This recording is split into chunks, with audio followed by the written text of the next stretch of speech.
IR, IL, maintenant IC. D'accord? On peut faire la somme. IR est égal à IC plus IL. D'accord?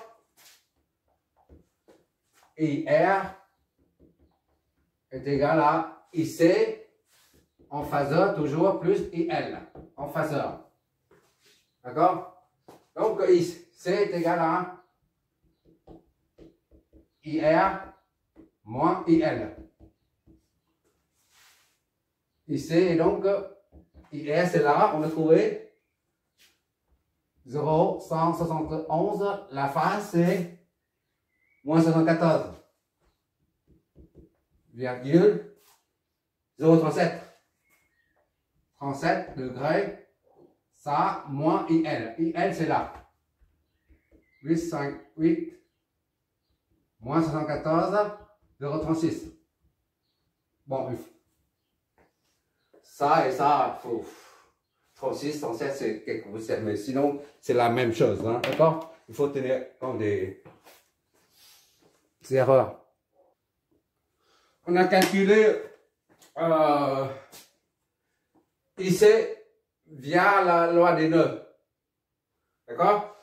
Tout à l'heure, on a calculé IR et IL via la formule de la loi d'Ohm. U est égal à RI. V est égal à Z fois IR. Ici, c'est la même chose. V est égal à Z fois IL. On aurait dû calculer aussi via la loi d'Ohm pour trouver IC. Mais on a utilisé la loi des nœuds. Maintenant, on peut vérifier ça via la loi d'Ohm. C'est-à-dire, VC est égal à ZC fois IC. D'accord? Comment on a fait? Comme on a fait ici. D'accord? Or, VC est égal à VL. C'est la même chose. VC, c'est VL. VL, c'est IC, déjà. IC est égal à VC sur ZC. D'accord? Or, VC est égal à VL. VL sur ZC. D'accord? Donc, IC, là, on va vérifier si on tombe sur ça. VL, c'est connu. 17, ici, la VL. 17, 15. D'accord? 17, 15 et 15,964 comme phase divisé par ZC. ZC, c'est 25 moins 90. On vérifie bien pour voir qu'est-ce que ça donne. Ça doit donner la même chose que ça, quelques poussières près. Maintenant, on va convertir ça en module de phase. Voilà. Ça nous donne 0,686. 0,686, la phase. 105, 964. 4 degrés. Comparé à ça, c'est juste quelques poussières. Sinon, c'est beau. D'accord? Tout est cohérent. Voilà. Maintenant, on a trouvé IR. Bon, maintenant, il faut trouver IRT, ICT, INT. Ainsi que les tensions. VAT, VCT et VNT. Bon, on ramène tout ça au domaine temporel. D'accord? IRT. Domaine temporel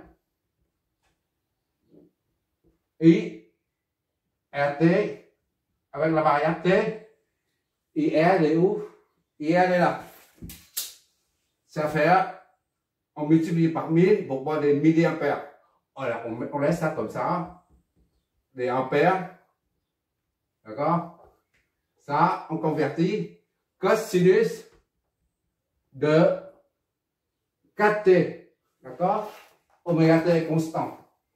4T, on remet. Plus la phase, c'est moins 7, 4, 0,37 degrés. D'accord?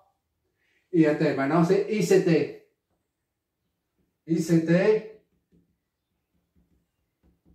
c'est ici. 0, 687, tout c'est en ampères, d'accord? 4T plus la phase, c'est 105, 9, 64 degrés. Voilà, ampère, ampère. Et c'est ILT. LT, ILT, ILT. ILT, c'est en haut. 0, 858 cosinus de 4T toujours plus phase. Phase, c'est moins 74. 14,036 degrés. Ça, c'est en volt. 1 ampère toujours. Et maintenant, les tensions VRT. VRT. Avec la variable P, VR, c'est où? VR, c'est ça. 10,29 cosinus de 4D toujours,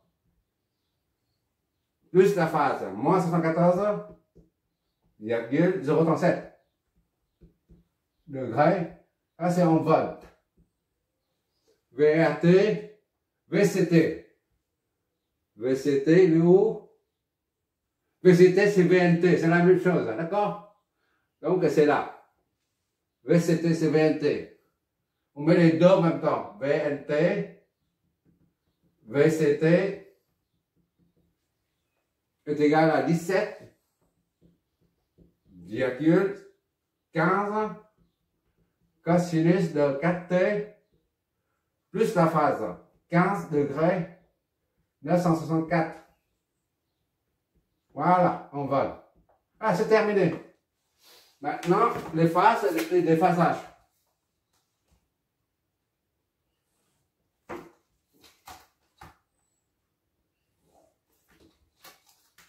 Qu'est-ce qu'on nous demande là, en fait?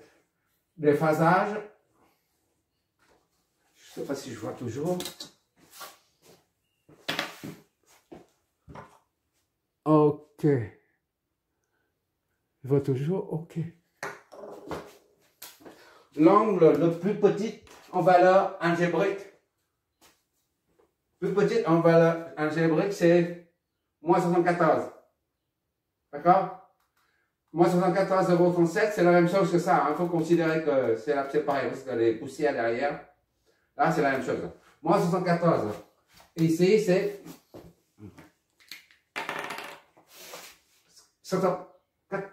45, ici. Moins 74, c'est là, à peu près. D'accord? Moins 74. Voilà. Moins 74. 0,36, allez. 0,36 degrés. 1, 2, 3. Donc, IRT, INT et VRT sont en phase. IRT, INT et VRT. VRT sont en phase. D'accord? 1, 2, 3. Et maintenant, l'angle un peu plus grand, c'est 15. 15, c'est à peu près ici. 15 degrés. Pour VCT.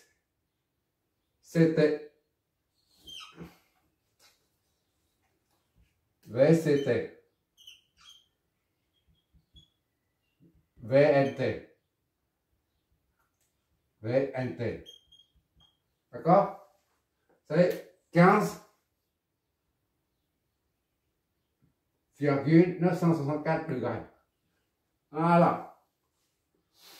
Et après, c'est 105 degrés. 9, c'est pour ICT. IRT, il manque ICT. 115, c'est ici. 90, 115, c'est quelque chose comme ça. Voilà. 115. D'accord? ICT 115, virgule 964 degrés. Ça, c'est ICT. Voilà.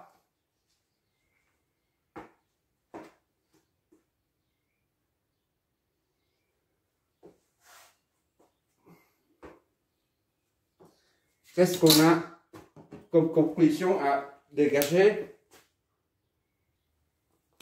On voit que d'ici à là, c'est 90 degrés. 90 degrés. En valeur absolue, moins 74,36 plus 15,964. Et ça donne égal à 90. D'accord? Vérifie. C'est bon, c'est bon.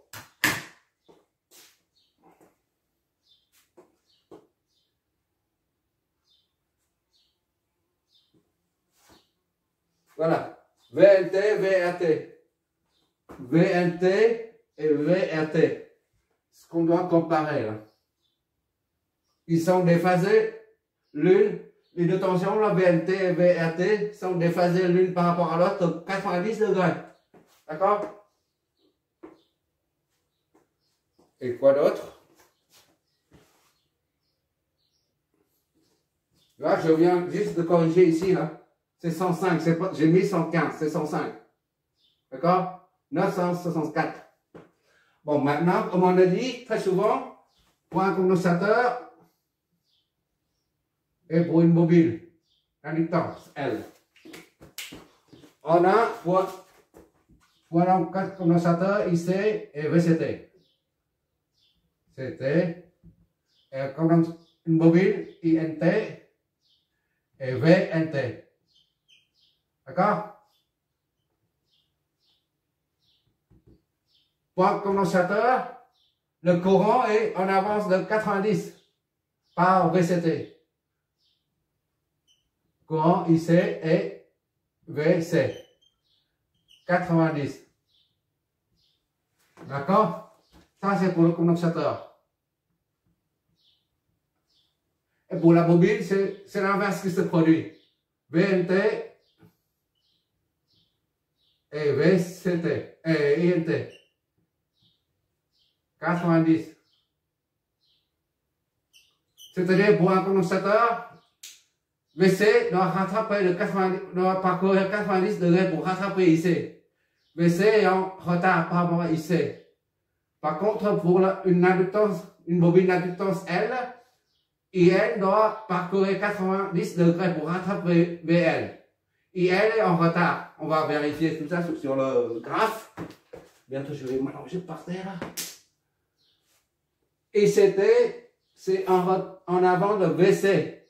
IC avant de VC, d'accord?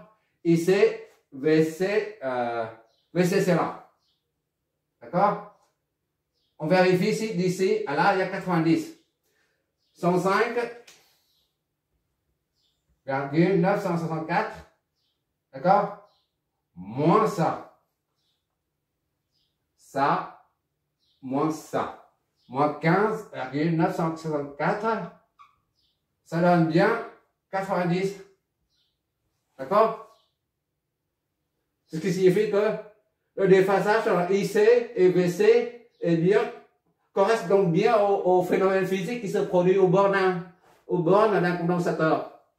La tension est en retard. Tu vois là, pour rattraper IC, VC doit faire 90 degrés. Ici, alors 90. Ce qu'on vient de calculer. D'accord? Et pour un bobine, il y a 90 degrés entre VL et IL. VL, c'est là. IL, c'est là. IL là. VL ici. Et IL là. On vérifie entre VL et IL, il y a 90 degrés ou pas. D'accord? Tiens, on a trouvé tout à l'heure. 74,036 plus 15, 964, 64, ça va 90. Et IL est en retard, là. Il doit parcourir 90 degrés. IL ici, il doit rattraper VL. Il doit parcourir 90 degrés. Donc tout est cohérent, d'accord? J'ai fait exprès de tracer aussi les phaseurs en courant. Sinon, c'est pas demandé. C'est juste VLT et VAT. Voilà, tout est terminé.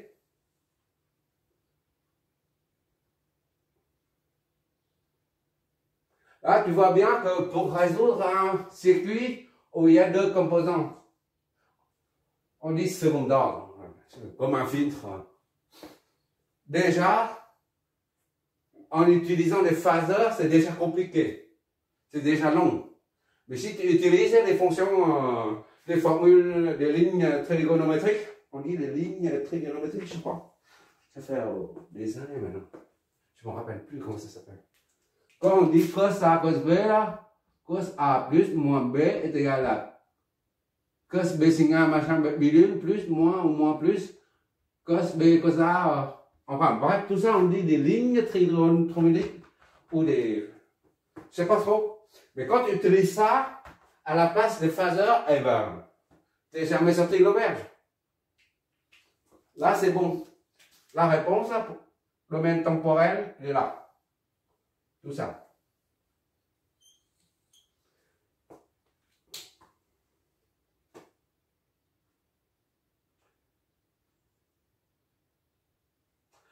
Merci d'avoir regardé. Je vais prendre un peu plus compliqué. On va faire un exercice. On va anticiper un peu pour les filtres.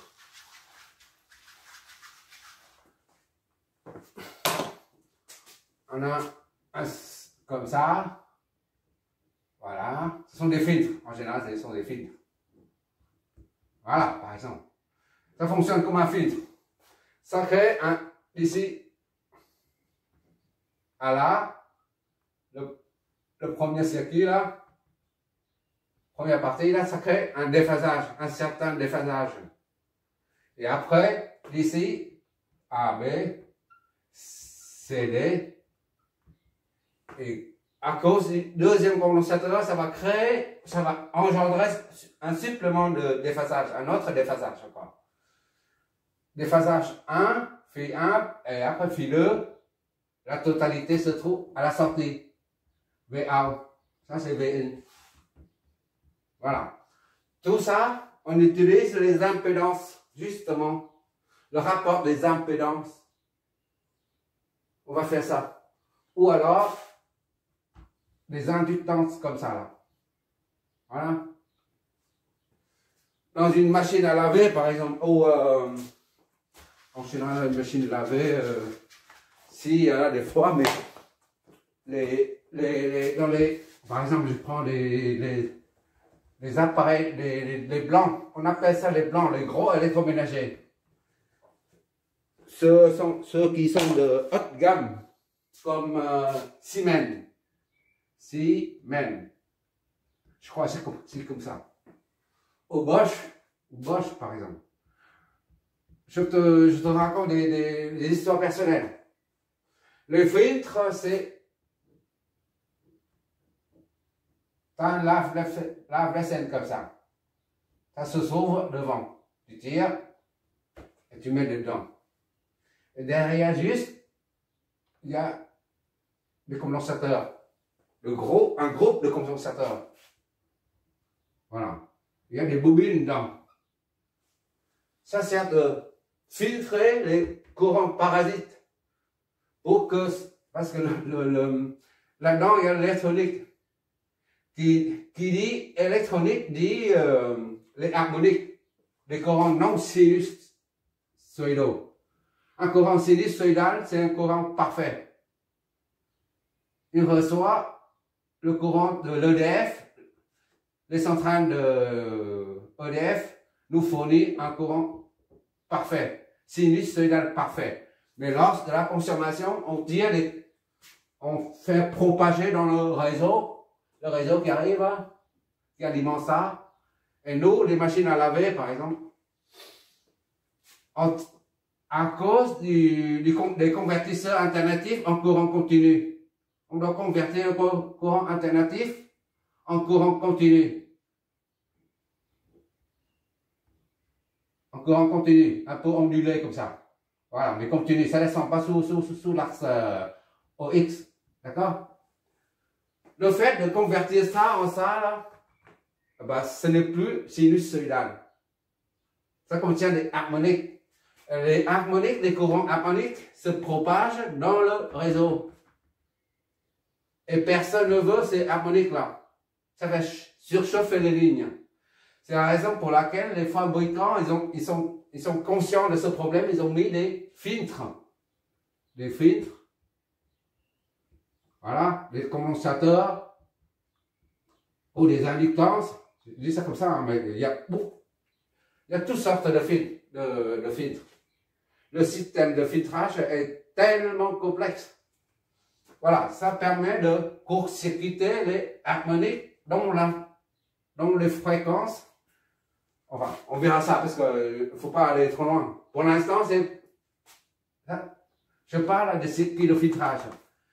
Et le circuit de filtrage, c'est ce qu'on va faire bientôt là, dans le prochain exo ou l'exo après.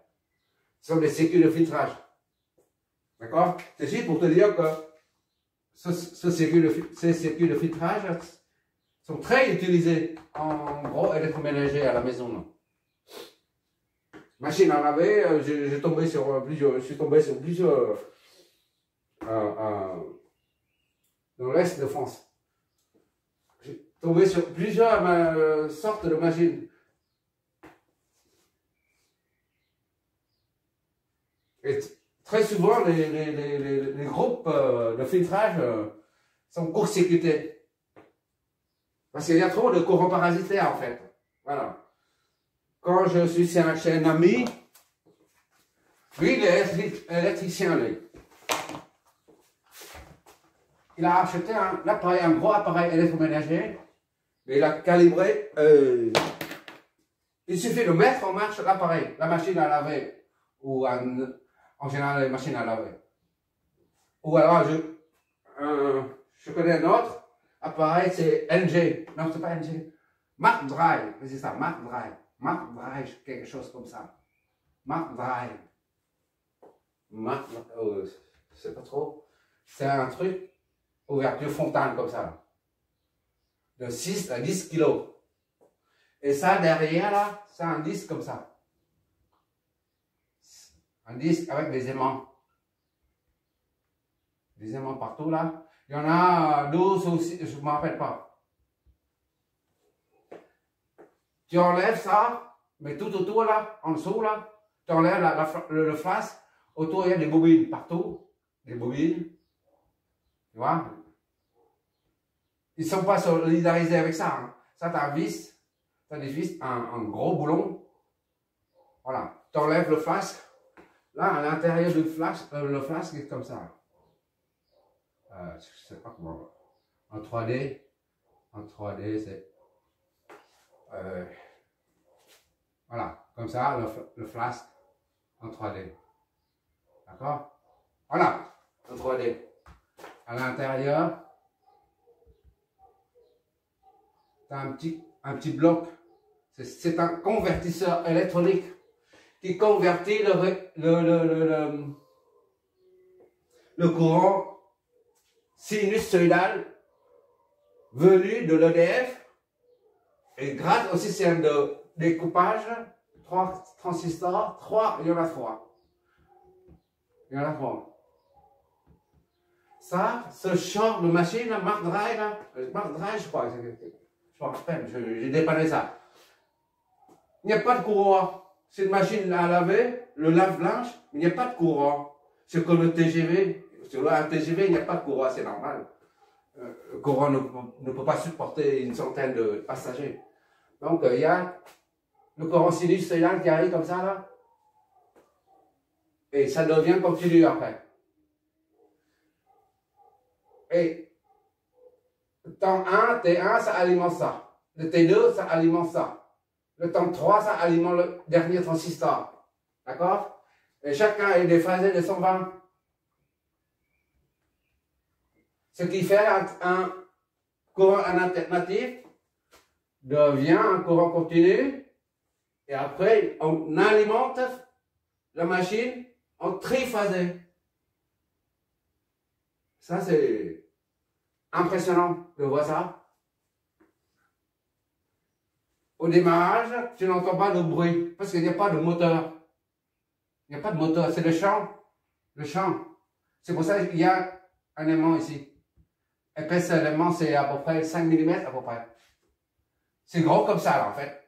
Exactement, c'est ça. Ça fait ça. L'aimant est fait. Cette dimension-là. Voilà. Tu en as 12, je crois. Quelque chose.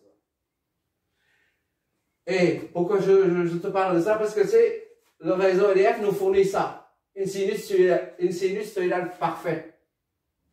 Et nous, après, en passant par un pont de diode, on convertit ça en continu. Et le continu, lui, il va alimenter les 3 transistors décalés dans le temps. Et ça crée un système triphasé qui alimente à son tour le moteur. Et le fait que le courant sinusoïdal issu de l'EDF est devenu un courant continu, déjà, ça crée des harmoniques. Ce sont des courants harmoniques. Harmoniques. On verra tout ça. Des harmoniques qui se propagent dans le réseau. Et on dimensionne justement, pour que les harmoniques ne se propagent pas dans le réseau EDF, on dimensionne les filtres, le système, les circuits de filtrage, justement, circuit de filtrage. Je ne sais pas, il faut dimensionner pour savoir, on aura l'occasion de le faire plus tard. Voilà, disons c'est ça. Ouais, voilà. En bref, ça. De pouvoir court-circuiter les harmoniques de rang pair ou impair, peu importe, on verra le moment venu. En général, c'est 3, 5, 9, 11, 13. À partir de 3. Troisième harmonique, cinquième harmonique. Ça, c'est pas 9, je crois. 3, 5, 9, oui, 11, 13. Ces harmoniques-là, on ne peut pas les annuler. Les harmoniques pairs s'annulent, tandis que les harmoniques impaires ne s'annulent pas.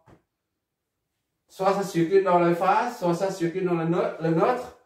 Et c'est pour ça qu'on les court-circuite en dimensionnant les filtres. Donc la réactance devient nulle à la fréquence de l'harmonique.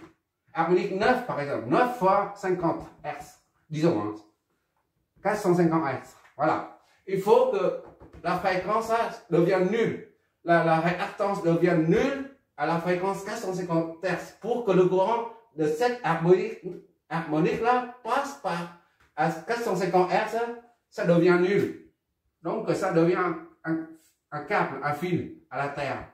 Donc l'harmonique de 9e rang va passer dans le sol au lieu de se propager dans les réseaux EDF. Voilà. C'est le prochain ou après, on fera bientôt là. Le filtre, d'accord? Le système de filtre, au lieu d'avoir ici là, 1, 2, on va en faire plusieurs, tu verras. Parce que c'est encore trop tôt pour parler des harmoniques. Mais les circuits qu'on va analyser en fréquentiel serviront au filtre, à la résonance. Qui dit filtrage dit résonance. D'accord? Quoi d'autre? Bon, pour l'instant, c'est ça, il ne faut pas aller trop loin. Merci d'avoir regardé, tu regarderas la simulation. J'ai mis que ça et ça, pour VNT et VRT. Parce que sur le simulateur, si tu mets trop, il n'y a pas d'échelle. Hein. Là, attention, j'entends par là que VNT c'est 17, VRT c'est 10 ohms comme amplitude. Alors que tout ça, là, les courants tout petits, 0,5, et ben l'ordinateur, il ne voit pas tout ça. Il dessine des trucs comme ça, tout petit. I, c'est tout petit ici. D'accord? I, ici, là, c'est tout petit. C'est pour ça qu'on ne voit pas. On ne voit pas du tout. C'est pour ça que je simule, je fais une comparaison de phase entre VNT et VRT seulement. Je ne vais pas comparer entre. Le courant est trop petit, on ne voit pas. Sinon, tu as tous les résultats ici. Si tu veux, tu as un simulateur, tu simules chez toi pour voir si ça correspond bien à ce qu'on vient de trouver. Mais tout ce que je vais te montrer sur le simulateur, c'est le déphasage en VNT et VRT. Ainsi que tous les phaseurs, tu verras tous les phaseurs. Ça, si tu veux aussi. Merci d'avoir regardé.